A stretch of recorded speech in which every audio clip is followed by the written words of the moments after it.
Mas agora vamos falar muito sério. Eu quero convidar você que está em casa assistindo o programa, pare de fazer o que você está fazendo aí, dê um tempo, sente aí diante da sua tela, da sua televisão, se prepare, você que é pai, você que é mãe, entendeu? Porque nós vamos falar sobre pedofilia. Com a escritora e fundadora da ONG Life, Maura de Oliveira, que foi vítima desse mal na sua infância. Bom dia, Maura. Bom dia, Brito. Bom dia a todos vocês. Bom dia, Brasil. É um mal que, graças a Deus, que a imprensa está dando toda essa importância, essa devida importância. Eu acho que eu esperei 30 anos para ver isso acontecer e que é o momento de realmente falar, difundir, alertar aos pais, alertar às autoridades, porque os pedófilos, o pedófilo o qual abusou de mim na minha infância, são os pedófilos que hoje estão utilizando também a internet. Nós vamos falar do seu caso especificamente e vamos receber e vamos, obviamente, passar para o nosso público todas as dicas que você veio aqui para dar a respeito deste problema. Falando sobre pedofilia com a nossa convidada, a Maura de Oliveira. Ô Maura, eu vou aqui fazer rapidamente um relato sobre o que aconteceu na sua infância. Posso? À vontade, à vontade. É importante para que as pessoas entendam, né? A Maura sofreu abuso sexual na infância. Foi ex-menina de rua, cresceu lutando contra a pedofilia, o medo, os maus tratos, fundou a ONG Life e hoje, juntamente com o marido dela, milita contra a pedofilia, ministrando palestras destinadas a pais e filhos. A Maura sofreu abuso das pessoas que a adotaram, e isso durante 10 anos. Você foi adotada. Foi uma situação bastante delicada. Até os 6 anos eu vivia nas ruas, não tenho as referências familiares até hoje. E na rua eu não sofri esse tipo de situação. Eu fui sofrer exatamente dentro da casa. Eram pessoas com nível cultural e socioeconômico interessante, não eram pessoas desprovidas de informações, ou seja, a pedofilia realmente não tem nível cultural, não tem nível econômico, as pessoas fazem, abusam, sem escrúpulos algum. E o que ocorreu comigo aconteceu dos 6 até os 16 anos. E como você chegou até essa família? Como aconteceu a adoção? Eles te tiraram da rua? Não foi uma adoção, Ana, porque uma pessoa de rua é levada como se fosse um cachorrinho da rua. E eu já havia sido levada por outras famílias antes dessa. Mas eu era muito doentinha, não sabia realizar as atividades domésticas, então durava pouco nas casas. Maura, me diz uma coisa, de que forma a pedofilia prejudica as crianças e de que forma a pedofilia prejudica o futuro delas também? Totalmente, é algo tão horrível que eu acredito que poucas pessoas como eu vão estar aqui diante das câmeras dizendo eu fui abusada sexualmente, eu passei por tudo isso, porque destrói. É algo assim devastador. Para você ter uma ideia, há cerca de 3 dias eu conversava com um homem, um professor universitário que aos 58 anos, ele não sabia a identidade dele. Se ele era um homem, se ele tinha algum desvio sexual devido ao trauma da infância que ele passou. Então, essa situação, primeiro que a criança, ela sente um medo muito grande e ela se sente culpada. Ela não entende por que aquele homem sentiu atração por ela. Eu, quando estava com cerca de 12 anos, porque eu era muito pequenininha, muito raquítica, aos 12 eu comecei a crescer e a pôr corpo. E o meu medo tornou-se ainda pior, porque eu não conseguia entender como é que um homem tinha desejo por alguém que eu era chamada na família de pigmeu. Então, vocês imaginam como é que eu era, com 7 aninhos, não tinha nada. E o primeiro pedófilo, que foram 2 pedófilos numa mesma família, o primeiro pedófilo tinha cerca de 60 anos, senta aqui, Maura, vem, senta aqui, mas essa família me pôs na escola. E foi na escola que eu descobri que era a única forma que eu teria de sobreviver e de ultrapassar aquele destino que aparentemente já estava traçado para a minha vida, era na escola, porque lá eu descobri que pela maturidade eu estava mais avançada que as outras crianças, né? Eu já sabia lidar com os números, com as letrinhas, melhor. E ele dizia, se você não vier, eu conto para Joana, que era a matriarca da família, e ela vai te tirar da escola. Você não contou para ninguém na escola, para nenhuma professora? Você não se abriu com ninguém? Nenhuma. Eu chorava na escola. E é algo que os pais têm que acompanhar, né? Eu me sentia, então, invadida de todas as formas, porque era uma forma...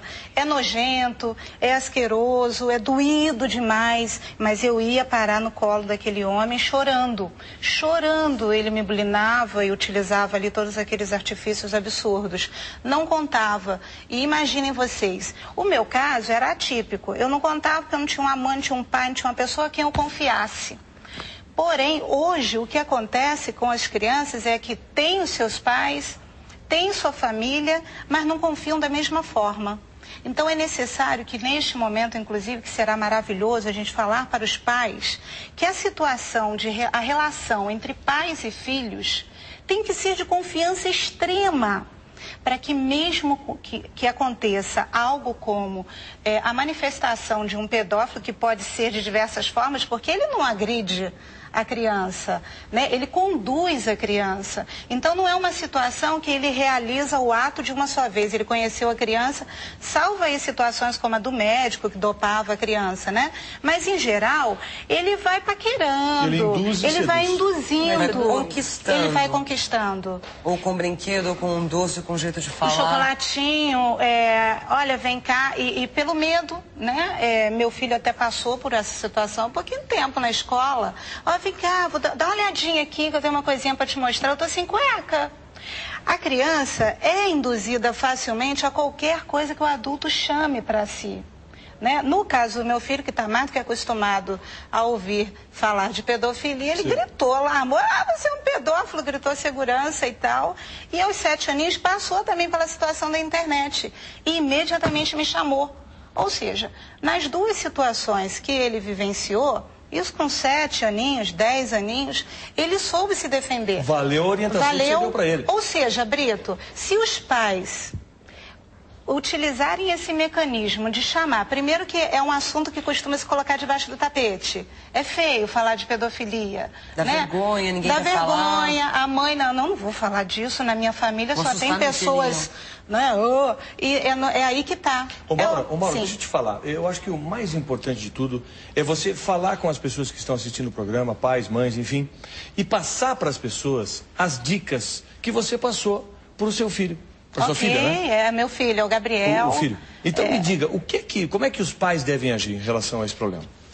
Se os pais, nesse momento, não têm uma relação de confiança, de diálogo, que é necessário, muito necessário, porque não tem só a pedofilia, né, Brito? A criança vai crescendo e são inúmeros os vilões que vão aparecer na vida dos filhos da gente. Então, o primeiro passo é lembrar, eu não posso criar meu filho numa redoma de cristal. Então, independente da situação financeira que cada família tenha, o filho é entregue ao mundo. Ele vai estar vivenciando na escola, no balé, no judô, na academia. E ali a gente não pode proteger o filho da gente das pessoas que vão cercá-lo. Então, a partir de agora, quem ainda não tem pai e mãe, tem que ter algo de muito claro, o sentimento com seu filho, a preocupação de manter um diálogo intenso. Você tem que ouvir o seu filho contar tudo aquilo que aconteceu na escola, mesmo que você esteja cansado, que tenha sido um dia exaustivo profissionalmente a você, né, que você não tenha tido todas as suas conquistas diárias. Como é que foi, filho? Conversar com o filho, né, que é importante. Isso. Mas eu queria saber também... Perdão, te interrompo. Observar a criança e acreditar na criança. Uma das coisas muito delicadas é que o adulto é mais fácil dizer, tá inventando, isso é coisa de criança. Não é. Se a criança falou, investigue. O pai e a mãe têm como saber investigar. Né? Se foi na escola, vá na escola, converse com a pedagoga, com alguém da escola, procure saber quem... Ele falou de fulano. Vai lá, vê aquele personagem, observe qual é o tratamento daquela pessoa, né? Qual é o comportamento, né? Observe dentro de casa o padrinho, o primo, porque o pedófilo está dentro de casa, na maioria das vezes. Ou na escola, em lugares... É dentro da sociedade que a criança convive. E, em geral, muito próximo. Eu interrompi a sua pergunta. Eu queria saber qual trauma, né, que você teve, o que marcou na sua vida? Olha, Ticiane, a marca é profunda e seria irreparável. como em qualquer vítima da pedofilia. Daí a dificuldade de se encontrar alguém que abra a boca e fale e apareça. Então, o trauma, você se sente molestada na tua alma. Você não sente que foi um abuso físico. Você sente que tirou todo o teu sonho, tudo que você planejou. Mesmo na minha situação de criança de rua, que não tinha nem o que comer, eu sonhava. E quando eu consegui ir para essa família, eu imaginei que ali eu poderia estar mais próximo da realização dos meus sonhos. Ô Maura, eu vou pedir licença para você. A gente vai falar ao vivo com a repórter Ana Paula Neves, que está neste momento com a promotora de justiça Eliana Passarelli. Bom dia, Ana Paula. Quais as informações que você tem para a gente aí sobre esse assunto? Brito, bom dia a todos. Bem, como não existe uma delegacia especializada em pedofilia, a recomendação é que quando houver a suspeita de que a criança está sofrendo abuso sexual, que o responsável por aquele menor procure um promotor da vara da infância e da juventude. Agora, se houver um vestígio, qualquer sinal de que aquela criança foi abusada naquele momento, Brito, aí a recomendação é que procure uma delegacia para que a prisão seja feita em flagrante e a criança faça também o exame de corpo de delito, que é a grande prova para colocar esse pedófilo atrás das grades. Eu converso agora com a promotora de justiça, Eliana Passarelli. Qual é a pena para uma pessoa que comete esse crime tão brutal? A pena varia de 6 a 10 anos de reclusão somente. Só isso, promotora? Só. E com direito a 3 anos cumpridos, liberdade condicional. E o que acontece quando a justiça leva esses casos a julgamento e há vários recursos e o suspeito ainda fica livre porque a prova concreta, o flagrante, não foi consumado? Olha, veja bem, o que acontece é o seguinte, o problema não é da justiça, não é do juiz, não é do promotor. O problema é exatamente da lei. Então eu acho que nós deveríamos esquecer um pouquinho a CPI e a CPI passar a legislar, seria ótimo. A promotora diz que, então, a lei que hoje existe no Brasil, ela protege pedófilos. Com certeza, de 6 a 10 anos, com uma liberdade condicional de 3 anos, na metade da pena já pode ir para a rua, que é atentado violento ao pudor ou estupro, desculpe, é ridículo. Aliás, eu até quero parabenizar a Maula pela coragem que ela teve, né, pela vontade e vigor que ela tem em relação a tudo isso, e que ela compre essa briga mesmo, e creia que essa briga está comprada, inclusive, pelo Ministério Público do Estado de São Paulo. Tenho certeza disso. A Maura falou sobre a questão de uma pessoa da casa em que ela foi adotada. É assim mesmo. Então, o criminoso, o pedófilo, é uma pessoa na qual a criança, de fato, confia. Sem dúvida. Normalmente, todos os nossos casos, grande parte, maioria, eu diria 99%, são de pessoas da casa e pessoas que se avizinham da casa, pessoas que frequentam a casa. E o que se passa é exatamente isso, acredite na criança. E aos juízes e aos promotores, principalmente, incumbe fazer com que esta crença da criança seja levada adiante e se torne um processo crime e que dê realmente em alguma pena. Mas sem CPI, né? Brito? Eu quero fazer uma pergunta para a promotora Eliana Passarelli, que fala ao vivo com a gente aqui, mas antes eu quero fazer um pequeno resumo para as pessoas que estão chegando aqui no Hoje em Dia sobre essa discussão a respeito da pedofilia. Mostramos uma reportagem com vários casos pelos sites de relacionamento, eles atacam também porque existem redes de pedofilia. É difícil de você reconhecer, eu diria impossível de reconhecer uma pessoa pelo seu comportamento, se é pedófila ou não, porque em geral são pessoas que levam vida dupla, e nós estamos recebendo aqui a Maura de Oliveira, que hoje é escritora, ela tem uma ONG que trata desse assunto, que combate a pedofilia, mas ela, quando criança foi adotada e dentro da casa dessas pessoas que a adotaram, foi seduzida, foi violentada por duas pessoas desta mesma família. Superou todos esses traumas, evidente que muitos ainda ficaram, mas hoje ela tem forças para lutar contra a pedofilia. E a Maura disse pra gente agora há pouco que é preciso, em primeiro lugar, ter consciência de que o filho não será criado numa redoma de vidro. Não dá para dar proteção de 100% para o filho, ele é criado para o mundo. Então, com essa coisa na cabeça, você precisa conversar muito com os seus filhos, ver como é que é o dia a dia dele, na escola, na casa dos amigos, ficar a par de tudo que acontece com os seus filhos. E acreditar na criança, como disse a Maura, porque a criança conta tudo. E disse também a promotora Eliana Passarelli, a quem eu faço a seguinte pergunta, porque a senhora criticou aí a nossa legislação, uma pessoa presa por pedofilia pode ficar 6, 8 anos no máximo presa, depois é solta. Alguém que tem esse esse desvio de caráter, de conduta, esse transtorno sexual, tem recuperação? Depois de 8 anos, a pessoa pode sair de uma prisão recuperada? Se for de uma prisão comum, Brito, não. Porque as nossas prisões não estão preparadas para tratar de pervertidos. Se for de uma prisão especial, onde há um psicólogo atento a isso, como é o caso do presídio Romão Gomes, ele pode sim sair recuperado. Agora, promotora, Brito também, a todos aí do estúdio, o Brito fala em uma pessoa que tem algum distúrbio. É no que a senhora acredita também, que os pedófilos eles sofrem de algum distúrbio, ou é pura vontade mesmo de experimentar uma outra opção sexual? Não, eu não acredito em desvio de transtorno sexual, não. Eu acredito em perversidade mesmo, em mau caratismo, e a pena tem que ser aplicada com todo rigor, coisa que não é. Normalmente não é. Então, nós temos que vigiar constantemente, principalmente os pais, né, vigiar os seus filhos no sentido constante mesmo da palavra. Até em relação aos empregados que colocam em casa. E quando não tem empregados, que deixe com o vizinho para poder trabalhar. Quer dizer, quem é esse vizinho? Quem é essa vizinha? Quem é que vai tomar conta? Quem é o filho da vizinha? Quem é a filha da vizinha? Essa é a realidade. Né? Nós não podemos fugir. E essa coisa de Orkut, essa coisa de internet, os pais também abandonam os filhos em relação a isso, deixando-os à vontade para que façam o que bem entendam. Não é assim que funciona, porque assim nós estaremos expandindo cada vez mais a pedofilia no Brasil. Brito? Ok, obrigado Ana Paula Neves, obrigado a promotora Eliana Passarelli, deu dicas importantes. Eu vou voltar com a Maura aqui e ela vai nos falar daqui a pouquinho a respeito dessa história de vigiar os filhos, principalmente nesses contatos aí nos sites de relacionamentos via internet. Como é que os pais podem fazer isso sem, de certa forma, milindrar os filhos, exagerar, abusar dessa invasão de privacidade, porque a criança também precisa ter as suas coisas, né? Ela vai dar essa e outras dicas logo depois do intervalo, aqui no Hoje em Dia, que hoje está debatendo pedofilia. Já voltamos.